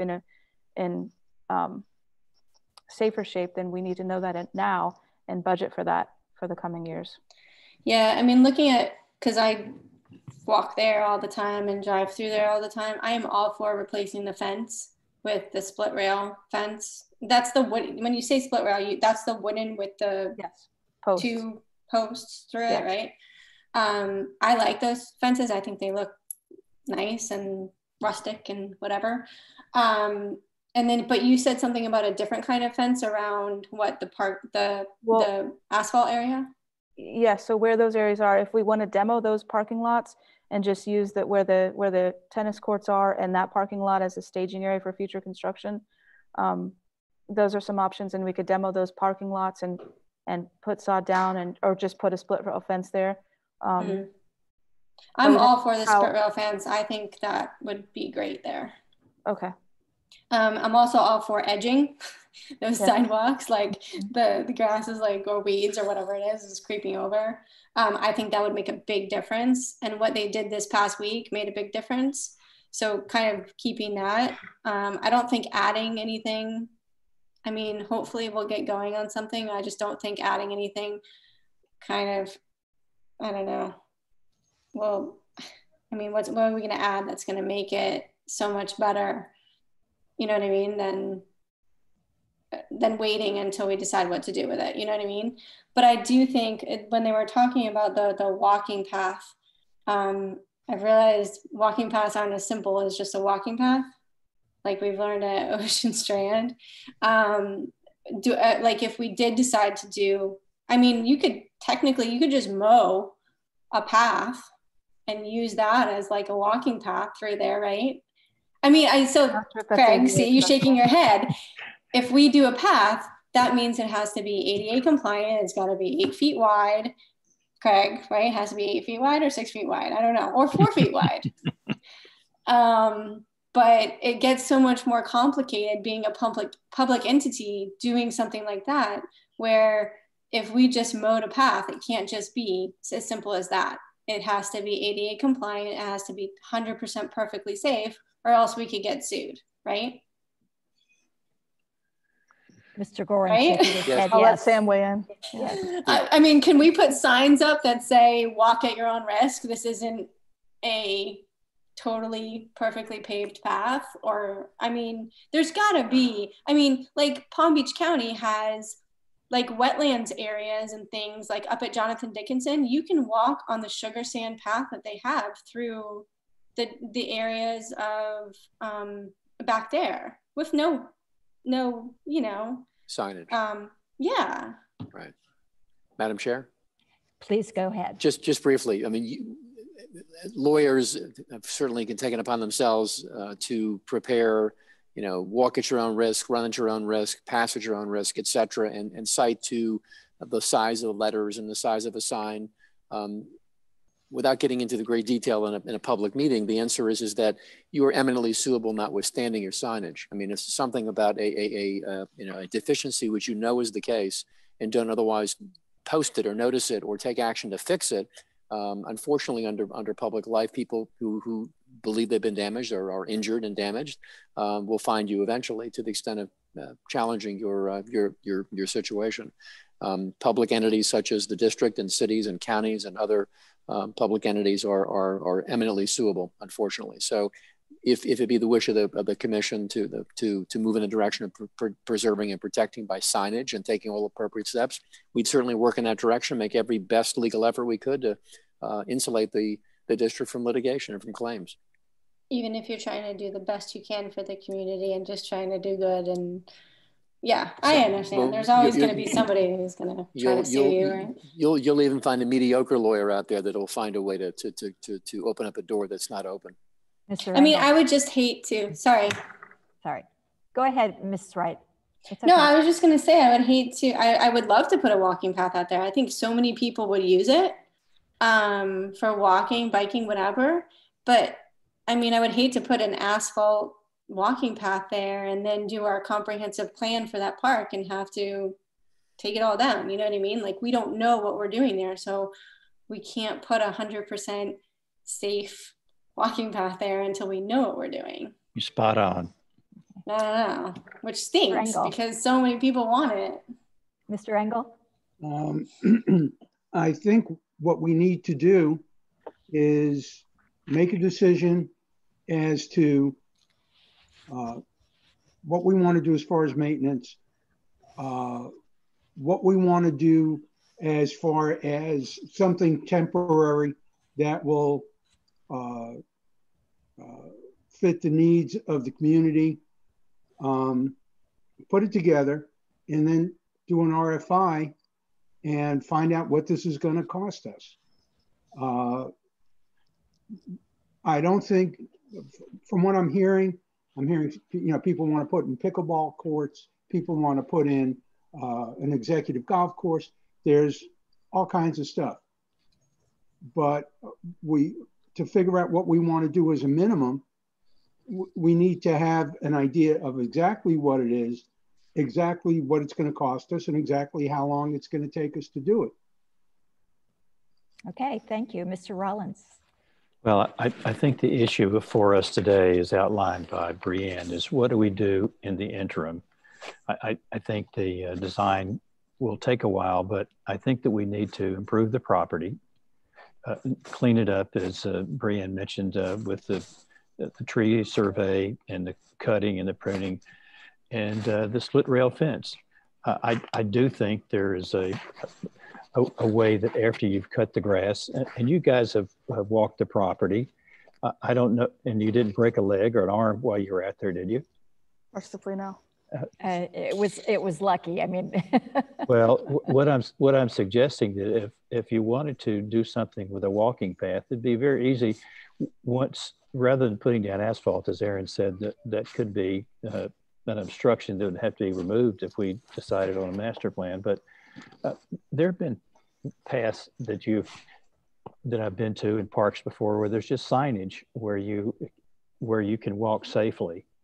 And maybe that's a partial solution. It doesn't have to be the entire property. It could be an area that's just where you could safely put in a signage to direct people to follow a certain path. And I think that would be fine. But I think for today's meeting, I think we need to give the staff direction on what to do with the park to get it cleaned up. And I think that's our first objective. We can decide how we're going to design the facilities on there later. But I think today we need to get a motion on the floor to put the split rail fence down and clean the property up. I think that's the second part of this discussion. The first one being the entrance to Bocateeca, which we've discussed and settled on. Well, and I think once we have the ILA signed by everybody, we'll feel a lot more comfortable about investing our money in that west side particularly. But it is not safe to have all these down trees and potentially dead trees. I mean, that really don't look like. Madam Chairman, we have to clean the property up to make it safe. And whether we do it now or later, may as well undertake it now. And, no, that's what I'm saying. We have to do it now. To do any other improvements, that can wait until the ILA. But to get it safe, I'm all for that. I've been for that since I tried to walk out there and have seen all these obstructions. So could I have a motion? Yeah, I'll make the motion. But Madam Chair, I'd like to make the motion in two parts because from what I heard in the conversation, the maintenance is the first issue, and then you get into the capital investment of the split rail fence. And I know from the addition of the split rail fence in front of the Swim and Racket Center is more expensive than I ever thought. Because there was a section that was missing, as you may recall, and we had to have an amendment to do that. So what I would do one and then we'll do the next. That's what I was going to suggest. So the first motion would be to make a motion to assess the trees and maintenance specifically, and I'd divide it into the three parts, so we can see how it's going to be done in the east course and then the north and the south course. So we have those three components. Okay. Trees, maintenance in that area, and a comprehensive, using the trees that we have, cleaning it up, as you said. And the demo? And the second motion, you're almost separate companies, so you really got to keep them all separate. So then the second one would be for evaluation of demolition of the the existing maintenance building that's out there and assessing what we can do with the other two buildings. Okay, let's address your first one with the trees and the maintenance. So if we have a motion, I would like to have a second for that. Second. Okay, thank you. Now, is there any other discussion about the maintenance and the cleanup of the dead trees and potentially dead trees? The only thing I would like to add is that we're specific as, do we want to clean up the dead trees? Do we want to remove the debris? Let's be specific about what this motion is going to cover. That we're talking about dead vegetation and dead trees. Yeah, I'm specifically, Steve, what I'm looking for is that you have a tree company out there with an arborist who gives an assessment of the trees that we already had mapped out, as well as they go along, they're going to have some field adjustments. Mr. Rollins? Just a question. Craig, are you going to make a second motion as far as finding someone to actually do the routine maintenance after we get the trees and all the dead vegetation out of there? That's a good idea. Yeah. So it's 4 phases. The longest motion ever. Longest motion ever. Yeah. Well, we're gonna break it up into 4 different motions. So we have a second for the cleanup. Is there any other discussion? Hearing none. JoAnn, would you do a roll call vote about the maintenance and cleanup of the vegetation? Sure. Commissioner Ernst? Yes. Commissioner Engel? Yes. Commissioner Rollins? Yes. Commissioner Vogelsang? Yes. And Commissioner Ray? Yes. Are we putting a cap on this, or are we is it just open-ended? Sorry. I should have said that at the questions part. We didn't have a cap, but I think we should let them assess it. I mean, yes. Yeah. So hopefully we'll have more than one to compare it. Okay. This is out of our scope of understanding, because there's a lot of work out there. Yeah. Okay, so we need a motion to for the demolition of the buildings, the existing buildings, and the eradication of the potential pests. And all the debris on the property. Any other, there's things that have been dumped, concrete, parking. Okay, so a motion, I'll make a motion to demo or assess buildings that are out on the property and removal of debris, including unwelcome visitors. Second. And also, commissioners, there's a above ground gas tank that's out there. We discussed this previously. That's part of the demolition. Okay, thank you. Is there any other discussion about the demolition then? Yeah, the only thing on the demolition, it was really to remove that maintenance facility and assess the other things. But I want them to assess it first, because if you take away things, what we learned with the hotels, when you take away the hotel, you have no rights to build another hotel. So I just want to make sure we get to evaluate what the proposals are and why they recommend it. Of course, thank you. Madam Chair, we also have a restroom facility out there that's in sore need of being removed. Yeah. Would that be a part of Craig's motion? Okay. Yes. Is there any other discussion? JoAnn, would you do a roll call vote, please? Commissioner Ernst? Yes. Commissioner Engel? Yes. Commissioner Rollins? Yes. Commissioner Vogelsang? Yes. And Commissioner Ray? Yes. Motion passes. Thank you, JoAnn. Okay, Craig, how about the split rail fence? The split rail fence. Can we get a motion? I'll make a motion for a split rail fence on the, first and primary, the corners that are there. And then I leave it to the discretion of the executive director to expend, to also ask for what it would cost to go along Clint Moore there and any other areas that may be, but we may not do it all at once. And what about the fencing on the southeast corner? Of course. Okay. That wouldn't be split rail. That would be like a chain link. That's because. Why can't it be split rail? Why can't it be? It would be so easy for somebody to climb over that and get into that very uneven property. It has above ground irrigation, PVC. it's. Can we just put a sign that says private property, do not go here? You could, but I it's not mean, going to work. Yeah. well, then they're going into a property they shouldn't be going into. I don't think we should. I don't know. I just think we should.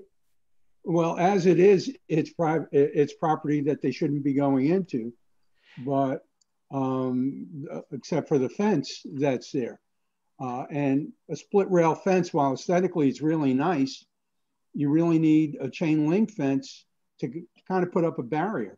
I mean, don't you think if somebody wants to get over there, they're going to climb the chain link fence anyway? Yeah, or go like a little further down and just walk around it? I don't know. That's just my opinion. Let's leave it to the discretion of Brianne. Let her evaluate it and get some pictures, and we can kind of decide what we want. Okay, fencing on the property. Fencing on the property. Yes, right. Okay. Question: does this include removal of the current temporary fence? Yeah, they'll come and take it. Okay. That's a rental. Mm-hmm. Yeah. Okay, so we have a motion for the fencing and a second. Do we have any other discussion? JoAnn, would you do a roll call vote? Yes, Madam Chair. Can I just ask who seconded that? Mr. Rollins. Okay, thank you. All righty. Commissioner Ernst? Yes. Commissioner Engel? Yes. Commissioner Rollins? Yes. Commissioner Vogelsang? Yes. And Commissioner Wright? Yes. Okay. Just one question, Madam Chair. Yes, sir. In the process of going about this, staff should consider if there's some way to bundle this up. You know, if we may find somebody who can do more than one component of that and save some money in the process. So I'd just throw that out there as we put three motions together. A lot of it has some similarities, so where you might have some overlapping. Yes. Okay. Yep. Thank you. Did you have another issue? issue? Fourth motion. That was long. I don't think so. You know, just in conversation about the pickleball and the other investment type items, I think let's defer that until we know what we're doing. See, well, until we have an ILA. Yeah. And until we have the ILA, correct? Yeah. Yeah. Okay. Oh, did we do the maintenance? Yes. Was that included in the first one? I thought you were going to separate that out. That was the second one. No, the second one was the buildings. I think she's right. That was the demolition. The first one was the clearing of the trees and debris. The second one was the buildings. Third one was the fencing, and the fourth one should be maintenance, right? You're talking about the ongoing maintenance. Okay, right. I'm sorry. I thought you were talking about the maintenance building. I'm sorry, my bad. Sounds like Aaron's making a motion. Okay. You want to make the motion, Commissioner I'll leave it Wright? to you, Craig. I make a motion to have for the executive director in the district to go out for a maintenance plan for the Ocean Breeze property. Second. Thank you. And to that point, I mean, now we're getting close to having maybe one contractor who could accomplish most of that work. So I just throw that out there. Yes. Agreed. Is there any other discussion? Yeah, the one other in discussion items is for Brianne. In the demo part of it, I saw pictures of a water cooler and maybe some signage from golf holes of years gone by. Yes. I think it'd be nice to remove everything that, you know, was previously part of the golf course. So it's just flat and clean. Agreed. Okay. Any other discussion? Yeah, just one comment, you know, for the neighbors at Bocateeca. We are planning to do something with that property. It's just that the wheels of the gods grind slowly, probably much slower than people want. And until we get the ILA revised to where we have flexibility, we need to go slow and take care of this part of the process first. But I don't want the people in the community in that section of town to feel like we've abandoned the idea of moving forward just because we may be moving some money around. Thank you. Is there any other discussion on this, Brianne, that you'd like to bring up? I'm all set on this part. Okay. All righty. Now, Mr. Gorin, item number 4, the budget amendment for fiscal year 2020-2021. Thank you. Madam Chair, I'm sorry. We didn't do a vote on the Take a last. final vote on the fourth Oh, item. I'm sorry, my bad. Fourth item. We're close. Oh, JoAnn. Okay. Commissioner Ernst? Yes. Commissioner Engel? Yes. Commissioner Rollins? Yes. Yes. Commissioner Vogelsang? Yes. And Commissioner Ray? Yes. Motion. Sorry, guys. A lot of motions there. Okay, page 19, the resolution number 2021-01. Thank you, Madam Chair. If I may read into the record for the public record, it's a resolution number 2021-01 is a resolution of the Greater Boca Raton Beach and Park District of Palm Beach County, Florida, amending the budget for fiscal year 2021, providing for an effective date. And in the backup is the proposal, along with the information that's been requested, and staff's prepared to present at your request. Thank you. On the floor. Thank you. Brianne, you had a comment that I think the public would appreciate as far as clarification as to why we're doing this. Sure. I think Commissioner Rollins actually touched on it when we were closing out the last item too. All of you guys have been very committed to the Bocateeca property. What this does is basically cleans up our budget, starts us back at where we're kind of at a clean slate. Ms. Eklund mentioned the Northeast Park. That is Bocateeca, yes, and it will probably continue to be a line item for us until the park is developed. Not probably, it will be a line item until the park is developed. What we did was we moved the money back to the reserves so that the board can, as some have mentioned in the public comments, decide that they want to pay off the debts. They want to pay off the debt service sooner. They can do that. If they decide to allocate, you know, when we get numbers back on park development and the park is 16 million or 20 million, we can phase in the park. And I don't want to throw big figures out there and think that we know that that's what it's going to cost, but we can phase it in and do our budget just like we did when we contemplated the golf course. We had it phased in over a course of time. We will do that same process with the Bocateeca Park, whatever it will be named or however it will go in.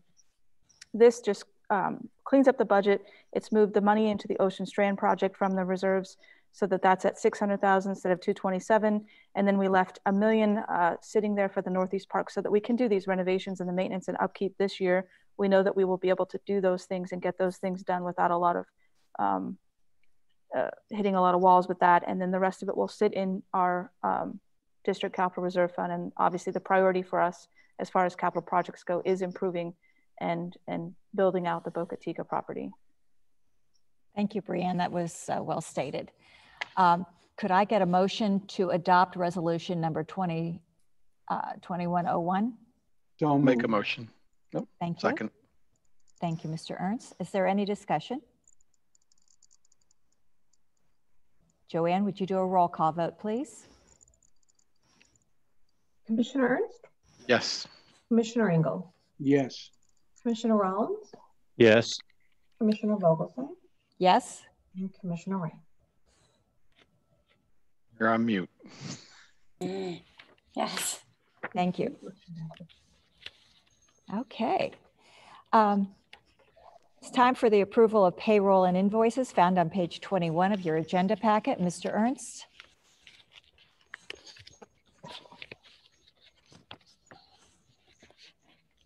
Madam Chair, I'd like to make a motion for payroll and invoices, and it does include a tax payment to the Community Redevelopment Agency, as well as operating and maintenance for the month of September with the city. The total amount is $3,644,698.76. Could I get a second, please? Second. Thank you. I think Mr. Engel was first on that one. Is there any discussion? Hearing none. JoAnn, would you please do a roll call? Commissioner Ernst? Yes. Commissioner Engel? Yes. Commissioner Rollins? Yes. Commissioner Vogelsang? Yes. And Commissioner Ray? Yes. Motion passes. Thank you. Reports and discussion items. We've come to Executive Director Harms. Would you like to start us off, please? Commissioners, we had some updates to some of the projects. Keep thinking I'm muted. The DeHornley shade canopies are up, and thank you, Commissioner Wright, for sending me a photo of them at the nighttime view. Wow. Very nice. I couldn't see it like the angle of the sun because it was nighttime, but hopefully they'll be good. Sure, they're going to be great. The roof at Gumbo Limbo it's down to just correcting some punch list items, so that's about done. The AC, they've ordered the parts, so those take about 12 to 13 weeks, and then they'll start working on the air conditioning at Gumbo Limbo. Ocean Strand, the revised plans were submitted to the city, so we're waiting on approvals for that. And then at the next meeting, I'll have some new information. We've been working with staff here at Sugar Sand Park with regards to the Explorium exhibits and making some changes because the Explorium is not open, and rather than keeping some of those exhibits coming, we can move them to other years. So we'll likely have some revised contracts to look at the next meeting for those. And other than that, I want to wish everybody a nice holiday. For those of you that celebrate this week, happy holidays to those who have already celebrated. Thank you, Brianne. Mr. Gorin. Yes, ma'am. Thank you. Be happy to. As you know, our office issued a supplemental title opinion on October the 23rd with regard to the Ocean Strand property. And we revised the opinion based upon additional information we received through title examination with the Attorney's Title Insurance Fund, and essentially opined to the board that the title to the then excluded parcels, that may remember there was an issue with regard to the recorded declaration of restrictions and the sketch and description prepared by Calvin Giordano, particularly by Steve Watts. Steve excluded those 3 parcels. We did not include them in our title opinion because they were not owned by, we believed, by the district. After further research and review by Brianne and other staff folks and looking at some additional files, we were able to change the opinion of the Title Insurance Fund to the point where we were able to opine that those excluded parcels are in fact included within the ownership of the district. And we so opined on October the 23rd. That being said, I pursued, as I mentioned I would do sometime in recent days, a proposal from Calvin Giordano to assist us to revise the sketch and description to include the previously excluded parcels. The consequential which is we'll re-record the declaration with a revised sketch and description, which will show clearly and publicly in the public records of Palm Beach County the ownership of the property by the district. And I received on Friday from Steve Watts from Calvin Giordano a proposal to do so at the cost of the lump sum fee to complete the above referenced scope of services is $400 with an estimated time of completion and 1 week upon a notice to proceed. And that would be to revise the sketch and legal description exhibit attached here to reflect the overall Ocean Strand site boundary with no less outs or not included parcels. The exhibit will be a multi-page letter-sized exhibit suitable for recordation. So with your concurrence, we'd be happy to ask that the board this evening approve the authorization to give Mr. Watts the authority to proceed. And we will then proceed thereafter to get the revision from his office and record that accordingly. That's one item. Thank you, Mr. Gorin. Do I hear Yes, a ma'am. motion to? So moved. Thank you. Second. Thank you for the second. Is there any discussion? JoAnn, would you do a roll call vote, please? Commissioner Ernst? Yes. Commissioner Engel? Yes. Commissioner Rollins? Yes. Commissioner Vogelsang? Yes. And Commissioner Ray? Yes. Motion. Thank you very much. Madam Chair, would you like me to try to respond to the question raised by one of our speakers this evening that might be of some benefit this evening? Absolutely. Thank you. And I'm going to try to guess a little bit only because of the fact that I wasn't at the last regular meeting of the board. My law partner, Jacob Horowitz, was. But I do know that the interlocal agreement that was prepared by us was a strike-through document which was approved by the board in the context of what was being asked for. Now, there is language in old subsection G with regard to the ethics code of Palm Beach County and the Palm Beach County Inspector General. And the reason, as I'm told, first of all, that was directed by the board to delete all of section G. The consequence of this is the following. The document has changed dramatically from what it was in the past. There was a golf course to be built, and that's not contemplated by this interlocal agreement. It's referred to as a amended and restated document, and it has great consequences. But the texture and the destination of what the objectives were between the parties has changed, such that a golf course is not on the table, so to speak, outward and publicly in this particular document. But the key factor for us to consider is that under the current laws of Florida and under the laws governing special districts, this special district as a special taxing district is not proscribed by the Inspector General of Palm Beach County. And the prior document specifically, if you look at the strike through, said with respect to any issues or matters not referenced in the foregoing sentence, nothing contained herein shall be construed as an admission or consent by the district in its capacity as an independent special district, that it is or will be subject to the regulations of the Palm Beach County Office of the Inspector General or the Palm Beach County Commission on Ethics. That language was already in there, just for reference. It had already been excluded. So from the perspective of that language, we simply revised the document to reflect that issue. Certainly the document is in form and content available for inspection and review by the City Attorney's Office. I don't think we've heard back yet, Madam Chair or Commissioners, on the delivery. I know that that's been an issue. It was delivered, I think, Brianne, sometime early in December, perhaps first week or so of December, round numbers. I think December 9th. December 9th is when it was sent over. We did get confirmation that it was received, but nothing back as far as notes. But any language that's in the proposed amended and restated document with regard to having this district be subject to the requirements of the Inspector General were not required in the first draft. It just simply conforms reality to this particular document and vice versa. I hope that answers the question, because that's the best legal answer I can provide on that subject. Thank you, Mr. Gorin. Because absent an agreement with a special district to incur the relationship with the Inspector General, it doesn't exist legally until you actually contractually ask for it. But the original document did not require that. You never gave up your jurisdictional rights. Okay. Do you have anything else for us? No, but I thank you for listening and want to wish everyone a very healthy, happy, good holiday, whatever holiday you would like to celebrate this year, and certainly appreciate the fact that you're able to still meet in a hybrid virtual context. As you know, much of the hybrid context is still associated with the governor's executive order number 20-52, which is the statewide emergency.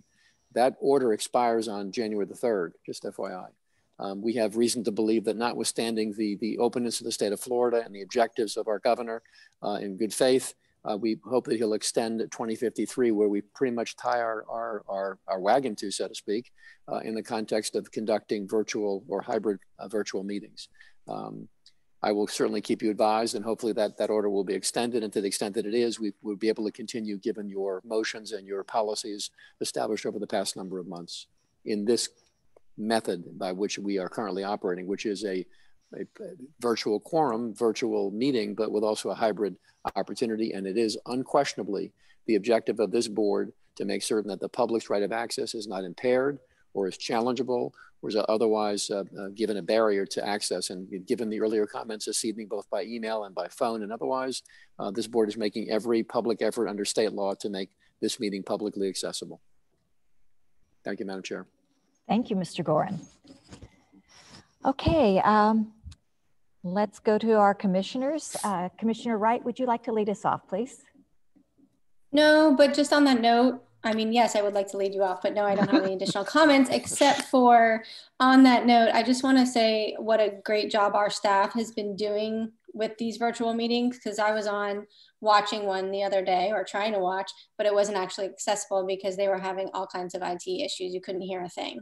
And I know that this one has been going really well. So I just wanted to say good job and Happy New Year. And let's finish this 2020, because it's been awful, and start 2021 new. With some vaccines. No. Thank you, Commissioner Wright. Commissioner Rollins? Yes, Madam Chairman. I know in the past, we had been sending over to the city council copies of our agenda, and most likely they're listening in to our comments. But in the event that they happen to, I would like to suggest that we reestablish sending to the city council members a copy of our meeting agendas and accompanying minutes, so that they're up to date on what we're up to. I don't know when that was discontinued, but I think it would help facilitate information from the third floor down to city council. Good suggestion. And that's all I have to say, except Steve, thank you for the, hope there's cookies in here that you dropped off. It's one of those paper snakes that pop out. Yeah, well, it's a good thing I couldn't get the wrapping off there. I would have eaten some during this meeting. But you're gonna love it. Well, it's one of my wife's specialties. So well, thank you. Thank you for you. Yeah, and thank to Susie to her annual gift as well, and to everyone there. Happy holidays, happy New Year, and let's put this year behind us and get vaccinated. Amen. Mr. Engel, would you like to have any comments? Other than thanking the staff for yet another year of a job well done in every aspect, and wishing everybody a very happy holiday and a fantastic 2021. We deserve it after 2020. Just no. And that's about it. That's oh, and Susie, I'm looking forward to your holiday loaf. It's one of my favorite holiday things now. Warm it up, Steve. Okay, Mr. Ernst. Madam Chair, just a couple things. One is, Brianne, any feedback on the needs assessment? Can we feel when that might meet with the city and talk to, or give them a presentation? The staff, I forwarded an email out. The staff is still working on some of the components of the needs assessment. So once that's done, I know the end result would be a joint presentation with City Council. But I'll work with, I'll talk to Michael about a timeline on some of the things that are outstanding still. Yeah, I think it would be good for us to have at least a presentation in January, so we know going into it what are the real needs of the community long run, kind of a short run, long run. And then the other thing just mentioned to the group is that as we receive tax revenues in, we're making a transfer to the SBA, the Florida SBA. So that'll be forthcoming. And other than that, look forward to 2021. It's got to be better than 2020. So thank you. Happy New Year and good luck, everyone. Thank you, Craig. I do have a couple of things. I would like to have Mr. Gordon Gilbert's possible naming of a park or a facility on the January 4th agenda, so that we could possibly get some other community input and see what their thoughts are. I would also like to have, as a future agenda item, the employee evaluations and how we should be handling that. The fireworks, Brianne, on the Bocateeca property, if you could look into that and see what we can do to assure the safety of the community up there. And in the future, any documents that we do have going to the city, as far as requests for anything, if we could have a deadline on that, that would be much appreciated, so that we can at least, it's not an open-ended thing that might be 6 months from now, or it might be in the next month or so. I think we should set a timeline for the city so that we can know how we can proceed on different projects and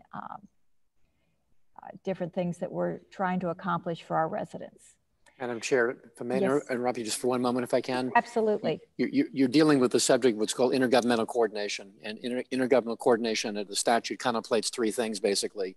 Communication, collaboration, and coordination. I think that what you're asking for legally is just simply to make sure that when you send something to the city in our overall public relationship together as co-equal branches of government, that intergovernmental coordination would require that there be some response given to a letter or an email or something that requires interaction between the parties and coordination that also mandates some type of time frame within which meets reasonable parameters, I guess is the best way I can put it. So that I believe that's what your intentions are here.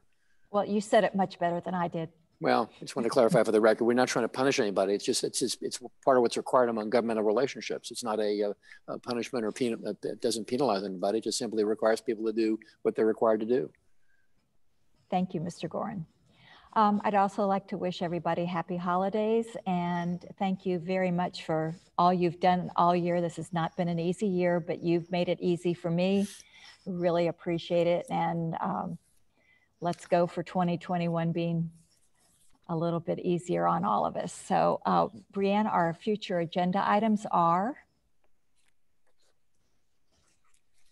In addition to the Gordon Gilbert and the employee evaluations, I had the Explorium contracts amendments.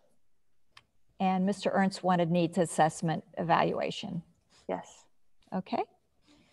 All righty. I think it's time for Mr. Engel to do his. Move to adjourn. And do I hear a second? Second. JoAnn, would you do a roll call vote?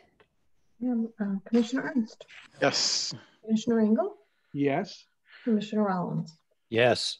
Commissioner Vogelson. Yes. And Commissioner Wright. Yes. Meeting is adjourned. Take care, everybody, and we'll see you in 2021. Yes. Nice holiday, everybody.